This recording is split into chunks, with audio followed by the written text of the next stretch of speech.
Le Chinois nous a regardé, il a souri. On n'a pas compris pourquoi il a souri. C'est quand le truc nous a projeté dans le ciel qu'on a compris pourquoi. Aujourd'hui, je vous emmène à la rencontre d'un de nos anciens clients du voyage d'affaires sur la Chine. Il va nous expliquer pourquoi est-ce qu'il est allé en Chine, qu'est-ce que la Chine lui a rapporté et qu'est-ce qu'il fait, quelle est son entreprise. C'est tout de suite dans cette vidéo.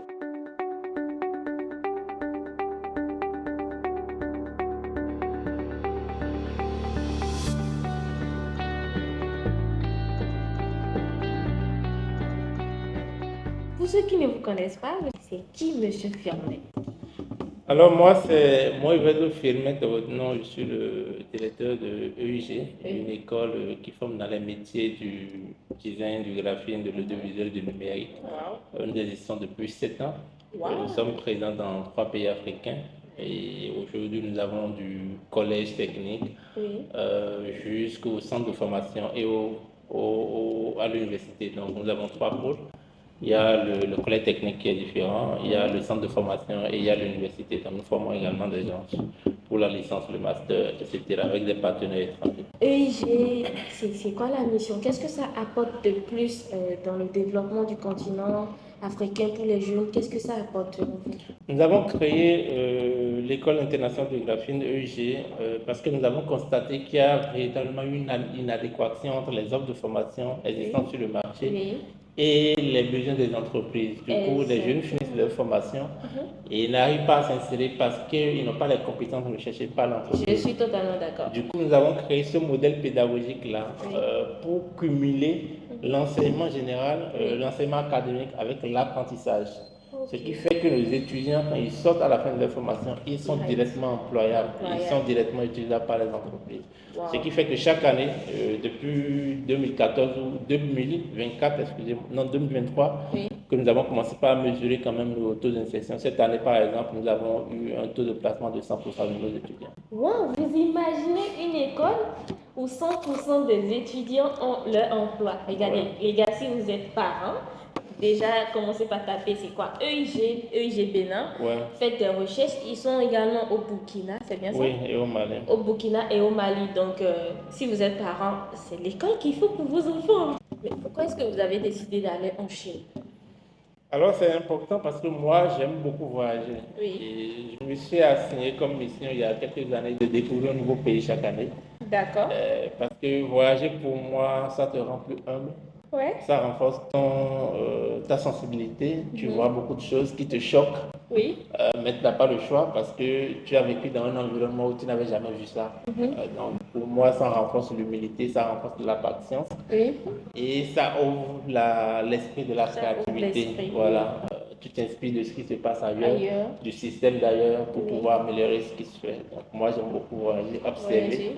Ça me donne des idées et autres. Donc, c'est pour ça, en 2023, je t'avais contacté parce que tu organisais un voyage sur la Chine. Donc, fortuitement, je t'ai contacté. C'est pour ça qu'on s'est rencontrés même pour la première fois. Exactement. J'ai fait confiance et j'ai payé quand même le voyage pour. Merci pour la confiance. Merci pour la confiance. Mais dites-moi un peu, dites-nous, est-ce que ce voyage vraiment vous a apporté quelque chose de plus? Qu'est-ce que ça vous a apporté dans vos activités ou dans votre vie personnelle? Sans mentir, ce voyage m'a beaucoup apporté, sans faire de la publicité, ça m'a beaucoup apporté. D'une manière personnelle, j'ai compris, d'abord quand tu rentres en Chine, tu comprends déjà directement le niveau en fait. Le jour et la nuit. Le jour et la nuit. C'est pas pour se moquer de l'Afrique, mais tu constates toi-même, personne ne te dit. D'abord, ce qui m'a choqué premièrement, c'est que tu rentres dans le pays, tu te sens déconnecté de tout. C'est-à-dire, notre Google qu'on utilise, nos réseaux sociaux qu'on utilise, il n'y a rien qui marche en fait. Il n'y a rien qui marche. Donc, du coup, tu viens dans un environnement où tu dis, je suis venu dans un monde d'extraterrestres, c'est pas. Donc ça, c'est un choc parce que c'est des outils qu'on utilise, on ne peut pas s'en séparer pour travailler, mais tu viens sur le territoire, tu te sens coupé du monde entier. Et là, ça m'a vraiment choqué et comme tu le sais, on a su se réadapter quand même pour pouvoir fonctionner. Donc c'est ça qui a été vraiment le premier choc positif que j'ai reçu. Ça m'a montré le niveau en fait de vie, de développement là-bas, voir des immeubles un peu partout, voir la modernité, voir les constructions en sous-sol. Quand même, cet impact-là a vraiment travaillé mon mindset à ce que je me dis, si on y travaille quand même, on peut créer de belles choses, de merveilleuses choses. Si on s'inspire de ce type de modèle en tant que jeune entrepreneur, quand même, je pense que quand nous reviendrons chez nous, moi, ça a été vraiment le cas. Quand je suis revenu au Bénin, j'ai compris réellement que on peut mieux faire, on peut aller au-delà. Beaucoup plus loin. Voilà, parce que comme je le dis souvent, quand tu es le meilleur danseur de ton village, tu crois que tu es le meilleur danseur. Mais le jour où tu vas dans le village d'à côté, tu vois quelqu'un de ton petit qui danse 1000 fois que toi, là tu te rends compte en fait que tu n'étais pas le meilleur danseur en fait. Et c'est très important de se poser des questions en tant qu'entrepreneur. De remettre en cause. De se remettre en cause, oui, ça nous permet de grandir. Voilà. L'autre chose également, ça m'a permis également de rencontrer, on a visité beaucoup d'entreprises qui sont dans le domaine de la tech. J'ai eu l'occasion aussi de rencontrer, toujours avec toi, une entreprise, je ne me rappelle plus trop de la ville, où ils sont ils sont spécialisés dans le secteur de fabrication des outils numériques pour l'éducation. Pour l'éducation. Ils travaillent avec le Brésil, la Chine, le Japon, etc.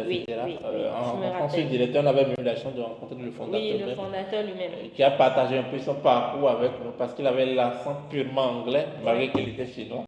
Donc ça avait attiré notre attention par rapport à ça. Donc on s'est inspiré un peu de son parcours. Et ça nous a permis quand même de montrer qu'il y a en Chine des entreprises qui sont spécialisées dans la conception des outils digitaux pour faciliter l'éducation du tech dans les lycées, dans les écoles, dans les universités. Et ça, moi, sincèrement, ça m'avait vraiment plu. Et on a vu beaucoup de types de mallettes d'ordinateurs qu'on peut utiliser quand même pour initier les enfants au code, au numérique, etc. Donc ça m'a permis de prendre contact avec cette entreprise. Donc on a visité tellement d'entreprises dans ce sens-là. Des entreprises qui conçoivent, qui fabriquent des ordinateurs, des outils numériques dans d'autres sens exactement. Donc ça m'a permis quand même de voir. Et l'autre chose qui était aussi impactant, c'est qu'il te montre les procédés et les process. C'est-à-dire, il ne te cache rien. C'est pas on t'amène le produit fini, on dit voilà, non. Il te montre en fait le process, l'équipe de recherche et développement, d'où est venue l'idée, comment on conçoit, etc. Même la vision aussi. Exactement, même la vision, etc. Le niveau actuel où ils sont au niveau de la vision, comment développer ça. Donc, il te montre tout ça. Et moi, je pense en tant que jeune entrepreneur, comme quand j'étais allé, au-delà de tout ce que j'ai vu, je me suis beaucoup inspiré en fait de beaucoup de process, de beaucoup de fonctionnement au sein des entreprises, comment ça marche, comment ça fonctionne, etc. Donc en tant qu'entrepreneur quand même audacieux, ouvert d'esprit, je pense que c'est une très belle opportunité. En tout cas, ça a été vraiment une opportunité pour moi d'aller en Chine et je pense que d'ici là également, je vais encore... vous allez repartir en Chine. Évidemment. Là, ça va être encore très Qui est fou. Vraiment. Là, la dernière fois, j'étais en train de suivre une vidéo sur YouTube. Il y a un gars du Royaume-Uni qui va en Chine chaque année depuis maintenant, combien? 11 ans. C'est possible. C'est fou, quoi. Parce que moi, quand j'étais allé, je me rappelle, j'avais pris le pack pour une semaine, je pense. Mais finalement, j'ai fait 10 jours. Et puis on a fait 20 jours. Finalement, j'ai fait 20 jours. Et je voulais prolonger, mais j'avais la rentrée à l'ancien en octobre ici. Donc il fallait que je sois en Afrique à côté de nous, etc. Sinon, j'allais prolonger. Et la prochaine fois que je vais aller, c'est pas minimum un mois. Je vais faire au minimum un mois. Sincèrement, il faut y aller pour comprendre. Sincèrement, quand on me disait que je ne pourrais pas visiter toutes les expositions du foire. La foire de Canton. Je ne croyais pas acheter avec Meryl. Je ne croyais pas, on disait non, on allait tout visiter. Mais personne ne te dira que tu ne pourras pas tout visiter. C'est tellement grand, c'est très grand. Donc c'était merveilleux quand même d'avoir visité la foire de Canton, voir beaucoup de produits, voir beaucoup de marques se faire représenter. L'avantage également, spécialement, c'est que tu as les marques qui sont représentées là, qui ont leur stand, et tu peux prendre contact avec eux. Et au-delà du salon de la foire, tu organises des rencontres en entreprise. Et c'est ça qu'on a fait. On a voyagé dans beaucoup d'autres régions de la Chine pour aller directement dans les usines, voir comment ça se passe, s'inspirer de leur modèle, signer des partenariats avec d'autres quand même pour pour quand même concevoir des modèles adéquats par rapport à nos besoins. Donc, c'est une des grandes opportunités. En termes de tourisme également, il y a de belles choses. Oui. Qu'on a vu voir, là, on est allé sur la tour de Platon, la plus haute tour de Gondjo, qui mesurait, je pense, en termes de hauteur 600 mètres. Donc, on a quand même lancé le défi d'aller jusqu'au sommet. Ouais, 133 étages. Hein. C'était 133 étages. Ouais. On est allé au sommet, mais il fait froid là-bas, les gars. Oui, glacialement froid.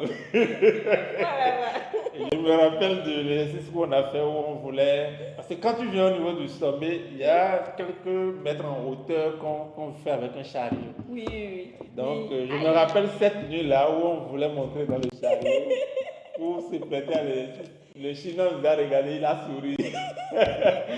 On n'a pas compris pourquoi il a souri. C'est quand le truc nous a projeté dans le ciel qu'on a compris pourquoi. On est revenu, voilà. C'était merveilleux quand même. Ouais, c'est un pouvoir qui permet quand même de booster le mental. Oui. De voir des diverses possibilités de gens. La tour de Canton qu'on a visité, des milliers de gens visitent ça chaque jour. Oui. On a fait tellement le rang pour pouvoir accéder et on a payé beaucoup d'argent même. Beaucoup d'argent aussi. Ça m'a permis de comprendre que c'est des gens, s'ils prennent quelque chose quand même, ils améliorent en termes de valeur ajoutée, tellement, ils ajoutent tellement de valeur ajoutée, ça devient tellement intéressant. Il y avait tellement de trucs à vendre, des photos à faire, puis tu payes l'argent. Voilà, tu payes l'argent. Il y a plein de services qu'ils ont créés autour, des restaurants pour les couples. Voilà, vraiment, ils ont ce truc-là de pouvoir apporter de la valeur ajoutée à quelque chose. Toi, tu ne vois pas le potentiel, mais ils prennent ça. Exactement. Ils vont tellement, tu vas me dire.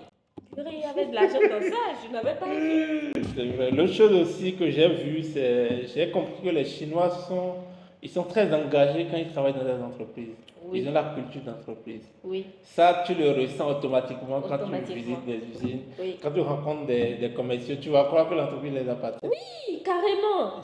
L'accueil et tout. Tu ne vas jamais faire la différence entre lui et le patron parce qu'il prend tellement à cœur. Quand tu demandes tel produit, il n'a pas. Il te présente des substituts de ce produit-là. Oui.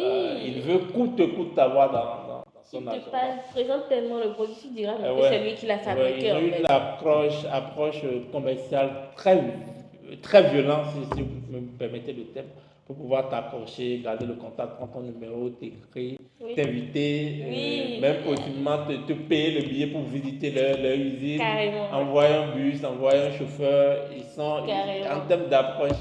À un autre niveau. Donc tout ça, ça permet de s'inspirer comme de ces modèles-là. De s'inspirer, oui. Voilà. Surtout quand c'est que l'accueil dans nos entreprises en Afrique, c'est pas vraiment ça. Donc ça nous permet de nous inspirer aussi. Exactement. Bon, merci beaucoup, Monsieur Fermeux, pour votre partage. Vraiment, c'est beaucoup de choses. Hein? Non, c'est moi qui te remercie parce que je pense que c'est vrai, je vois chaque année, je découvre de nouveaux pays. Oui. Mais si je n'étais pas tombé sur ton opportunité, je pense que peut-être la Chine serait un pays dans mon agenda comme tout d'autres pays. Mais tu m'as quand même motivé à participer à ce voyage que je n'oublierai jamais. Et comme c'était promis, je vais encore y participer d'autres fois pour encore découvrir de nouvelles choses. Je pense que la Chine, c'est un pays, si vous avez les moyens en tant qu'entrepreneur, moi je vous conseille de vous y rendre quand même chaque année ou chaque 2 ans. C'est hyper important, c'est un masterclass. Juste le fait d'y aller, c'est tout un masterclass. Oui. Ça va vous permettre d'apprendre beaucoup de choses, beaucoup. Et c'est beaucoup de partenariats. Ce que vous voyez ici, qui est compliqué à vos yeux, vous allez vous rendre compte que c'est très simple. Le procédé de fabrication est très simple. Vous personnalisez vos choses. Donc, en tout cas, il y a eu beaucoup de choses que moi, en tant qu'entrepreneur, je vous recommande vivement ce voyage-là. Si vous n'êtes pas encore inscrit, c'est vraiment cette opportunité que Grâce nous offre quand même à faire ce voyage. Et ce qui m'a aussi impacté, que je n'ai pas dit, c'est qu'elle maîtrise vraiment le procédé. C'est-à-dire en termes d'accueil, moi personnellement, j'ai été vraiment impacté par son sens d'écoute. Elle était vraiment à notre écoute. Elle quand même faisait tout pour nous satisfaire. Et en termes de procédé, en termes de fonctionnalité au niveau de l'aéroport, même de l'obtention du visa, du billet jusqu'à là-bas, elle était vraiment disponible pour nous accompagner. Donc, je pense que Ce qu'on avait payé pour ce voyage, si on devrait chiffrer, je pense que c'était pas vraiment le coût normal. Parce que moi, je suis entrepreneur, je sais de quoi je parle.